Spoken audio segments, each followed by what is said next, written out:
Amis de la débrouille, amis du bricolage, bonjour. Aujourd'hui, on va se faire un petit tuto. On va parler un peu de maçonnerie. Je dois faire une petite dalle de propreté, ce qu'on appelle.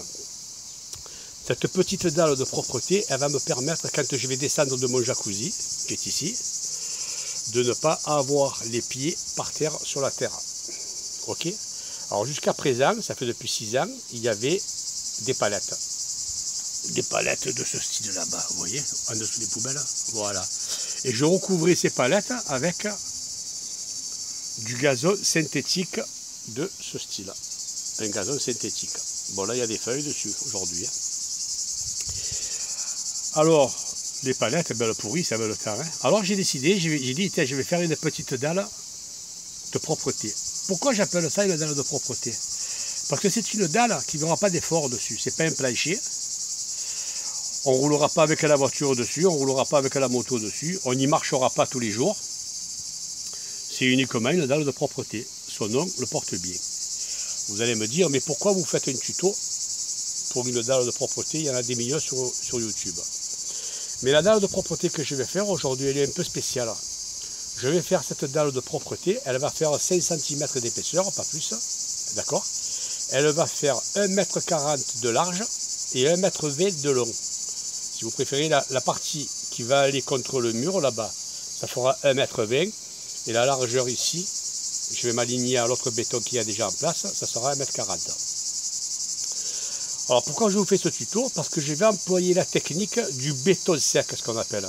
Qu'est-ce que c'est que le béton sec? Avantages et inconvénients.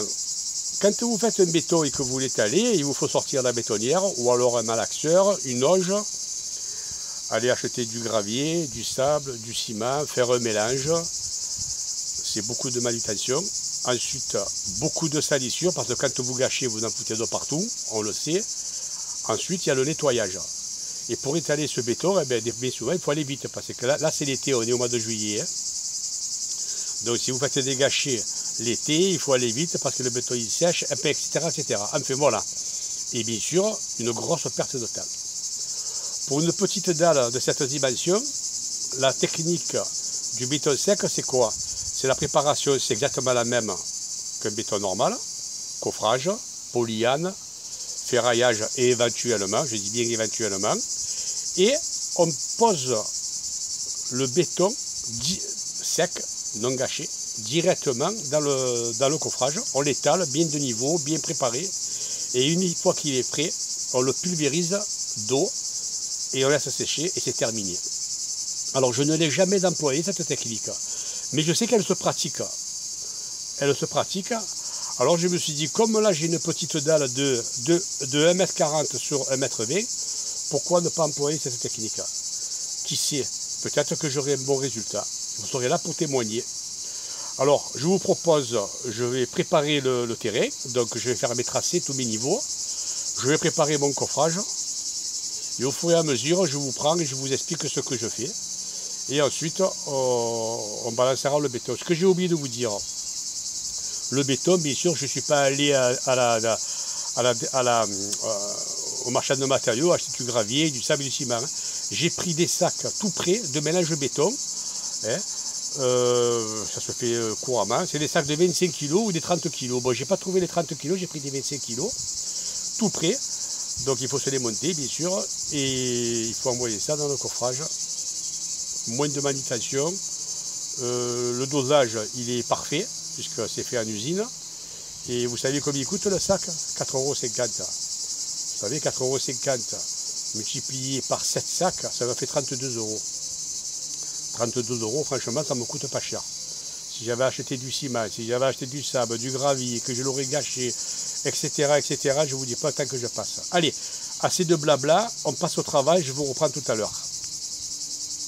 Voilà, mais je vais vous montrer les 7 sacs, 3 et 3, 6 et 7, voilà, hein, je vais aller les chercher à l'instant.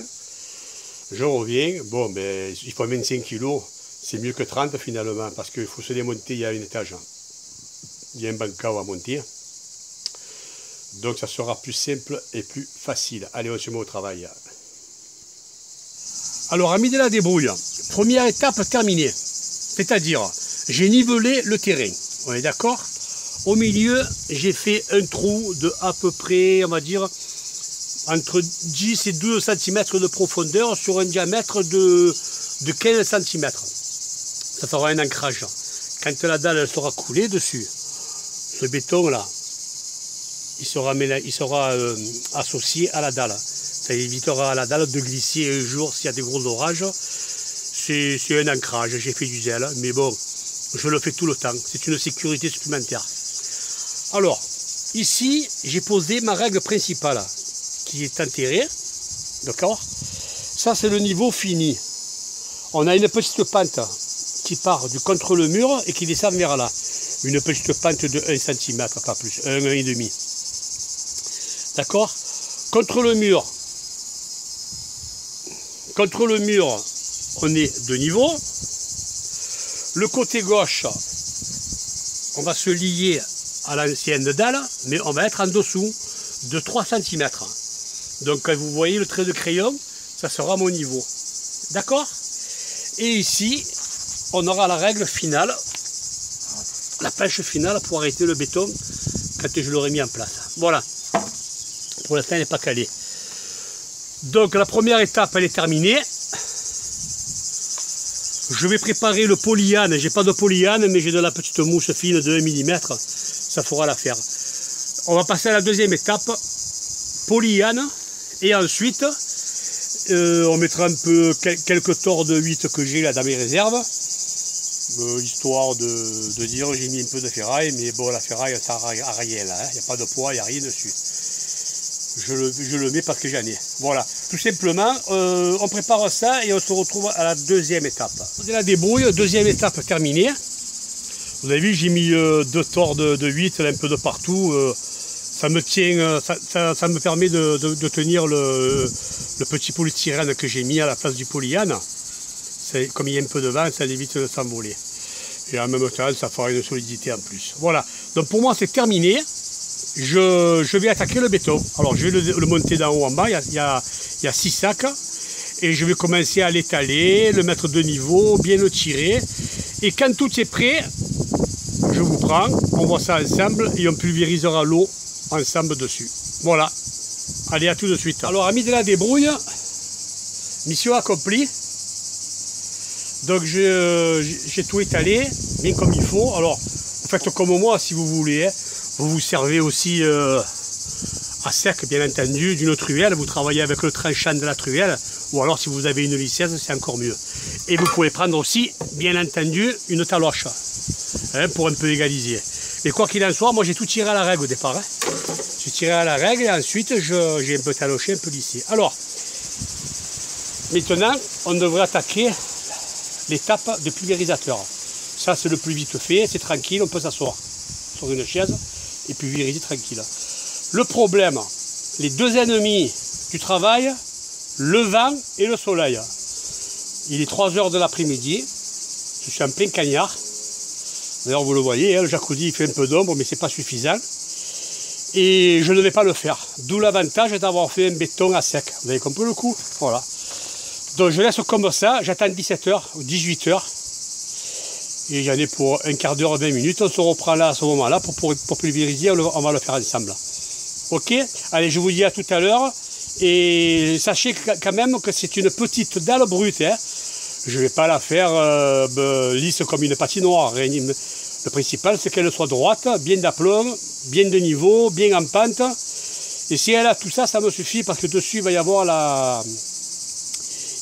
le gazon synthétique. Voilà. Allez, je vous dis à plus, à ce soir.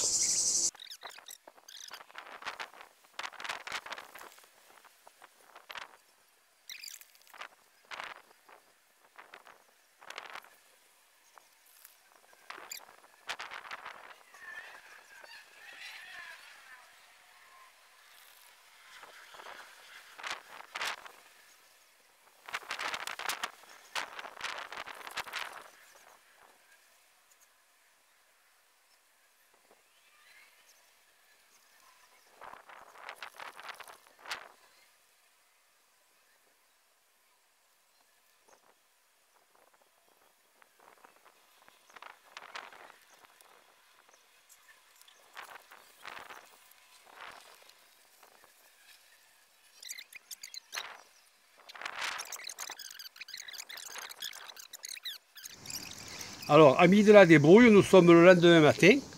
Donc j'ai arrosé hier soir vers entre 17 et 18 heures. Ok.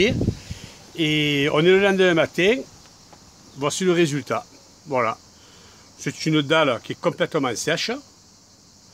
Entre le vent et la chaleur qu'il y a à Marseille en ce moment. C'est une dalle qui est complètement sèche. Pour moi, c'est un résultat 100% satisfait. Je dis bien 100%. Alors, on va faire une petite conclusion. 2 mots. C'est une dalle que j'ai faite à l'intérieur. Une dalle ou une chape, hein, vous l'appelez comme vous voulez. Hein. C'est une dalle que j'ai fait en extérieur. Extérieur, vous connaissez les contraintes, le soleil, le vent, la pluie, etc. On est bien d'accord. Une dalle au béton sec, franchement, c'est préférable de la faire en intérieur. C'est-à-dire dans un garage, un cellier, vous devez couler une chape ou n'importe quoi. Vous prenez cette technologie ou cette technique, on va dire entre guillemets, et je pense que vous aurez encore de meilleurs résultats en intérieur. En extérieur, on est pris un peu par le climat.